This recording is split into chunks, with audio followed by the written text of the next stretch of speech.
तो करते हैं एक नए ब्लॉग की शुरुआत। मैं हूं आपका दोस्त कपिल सारस्वत भरतपुर राइडर। तो मैं हूं अभी ब्रज के 84 कोस की परिक्रमा मार्ग में। तो पहले किए थे, मैंने आपको दिखाए थे बद्रीनाथ जी के दर्शन आदि बद्री, और फिर दूसरे ब्लॉग में आपने देखा होगा गंगोत्री, यमुनोत्री और देव सरोवर देखे होंगे।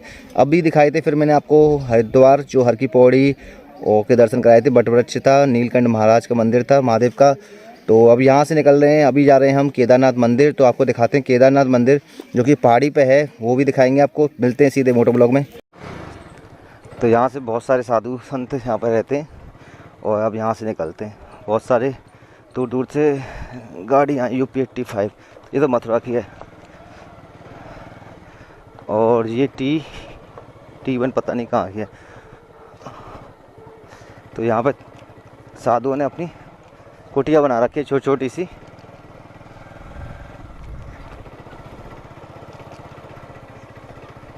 तो ये वेशभूषा समझ के हम तो हिमाचल से या कहाँ से, पूछता हूँ इनसे कहाँ से आए। अंकल जी कहाँ से आए हो? हिमाचल से। अच्छा, हाँ तो मैं सोच ही रहा था हिमाचल के हैं ये। तो ये था बटवृक्ष गणेश जी का दर्शन, और हरकेश्वर महाराज, मनसा देवी, हरिद्वार और लक्ष्मण झूला और गंगोत्री ऐसे पढ़ते हैं। तो अभी टाइम हो गया है 11:30 बज गए, 12 बज गए करीब। तो अभी हम निकल रहे हैं हरिद्वार से केदारनाथ के लिए, केदारनाथ मंदिर के लिए। तो बहुत सारी गाड़ियाँ आ रही हैं यहाँ पे। तो अच्छा मंदिर है, जो कि अभी तक हमने देखे थे। बद्रीनाथ जी का मंदिर देखा था, आदि बद्रीनाथ का, वो भी बहुत शानदार मंदिर था, तृप्तकुंड बन रहा था। और बहुत से साधु संत यहाँ पे आते हैं ब्रज में, और उसके बाद यहाँ पे पहाड़ों में गायब हो जाते हैं। ये कहूँ तो पहाड़ों में गायब हो जाते हैं। तो मेरे जो साथ में आए थे वो भी गायब हो गए थे पहाड़ों में, और वो चले गए तपस्या करने के लिए। तो बहुत दूर दूर से पर्यटक आ रहे हैं यहाँ पे। तो ये था आदि बद्री का, हम इसमें गए थे पहले। अब सीधे निकलते हैं। तो हम जा रहे हैं केदारनाथ धाम के लिए। तो ये ब्रज में ऐसी जगह है जहाँ भगवान कृष्ण ने अपना चरण रखे थे, योग लीलाएं की थी, रास किया था। तो वो क्षेत्र ब्रज में आता है जहाँ भगवान कृष्ण ने अपने गाय चराई थी। जहाँ भगवान कृष्ण के चरण पड़े वो ब्रज है, उसकी रज धूल, वो ब्रज की धूल है। तो जहाँ के दर्शन बड़े सौभाग्य से मिलते हैं। तो हम अभी घूम रहे हैं ब्रज में। तो जो क्षेत्र है जो ब्रज का ये वाला, तो ये अपने भरतपुर में ही आता है। तो मैं पहले कभी नहीं आया, तो आज सौभाग्य मिला आने का। तो दर्शन किए। अभी तो एक जगह और जा रहे हैं। तो 84 कोस की परिक्रमा मार्ग में आता है ये क्षेत्र। तो आप लगा लो 84, एक कोस में 3 किलोमीटर होते हैं। 7 कोस की परिक्रमा, हाँ 7 कोस की परिक्रमा होती है गोवर्धन की, तो 21 किलोमीटर बैठते। तो भाई साहब मज़ा आ गया आज। पहले दर्शन किए थे बद्रीनाथ के, फिर गंगोत्री, यमुनोत्री, देवप्रयाग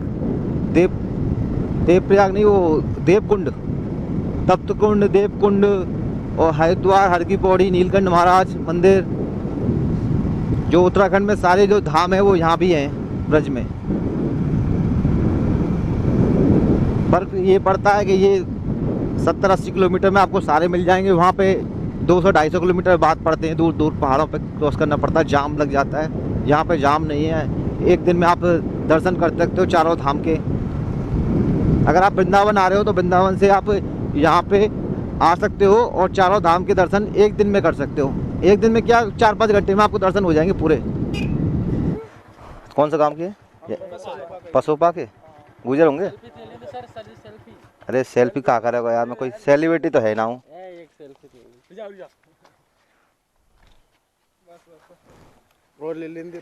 ले ले तू, जिक्के ले ले, जिक्के ले ले। तो लड़के मिल गए थे इसी गांव के पसोपा के, सेल्फी ली साथ में। अरे दिल गार्डन हो गया आज। मैं कह रहा था मैं कोई सेलिब्रिटी थोड़ी, भाई हम तो घूमने फिरने वाले आदमी हैं। तो बता रहे थे सीधे चलना, 4-5 किलोमीटर बाद केदारनाथ मंदिर के दर्शन हो जाएंगे। तो केदारनाथ जी दिखा रहा है, 1 किलोमीटर दिखा रहा था अभी। तो शायद ये मंदिर है, अब देखना पड़ेगा कौन सा मंदिर है केदारनाथ जी का। इधर भी पहाड़ है, 1 किलोमीटर दिखा रहा है। ये विश्राम गृह जन सुविधाएँ 1 किलोमीटर। तो ये है 84 कोस की परिक्रमा मार्ग। तो अभी देखते हैं कहाँ दिखा रहा है। अच्छा, इधर दिखा रहा है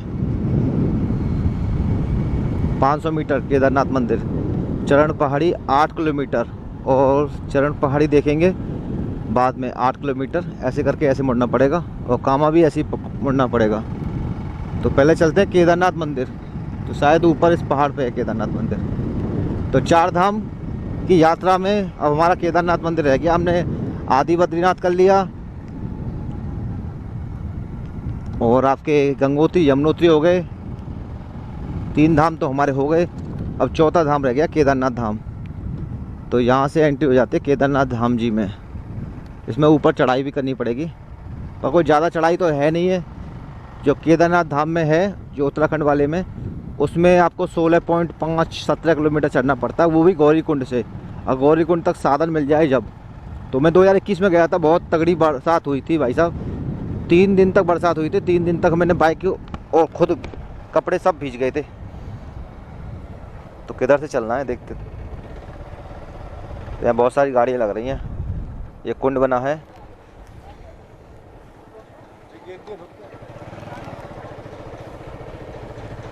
परिक्रमा मार्ग में गंदगी ना फैलाएं। Kedarnath the Braj foundation. Motorcycle कहाँ खड़ी कर दूँ, अंदर ही लगा दूँ। होती है केदारनाथ मंदिर की, और कुछ ऐसा सीन है। और ऊपर दर्शन हो रहे हैं, ऊपर पहाड़ी पे भी दर्शन हो रहे हैं मंदिर ऊपर। तो ऊपर चलेंगे। ये बता रहे हैं राम दरबार ऊपर मंदिर है भगवान श्री राम का। ऊपर है केदारनाथ मंदिर, राम दरबार मंदिर। तो यह है राम दरबार मंदिर। तो पहले भगवान श्री राम के दर्शन करते हैं, फिर चलते हैं ऊपर केदारनाथ जी के दर्शन करने। जय हो, जय हो, जय हो, जय श्री राम।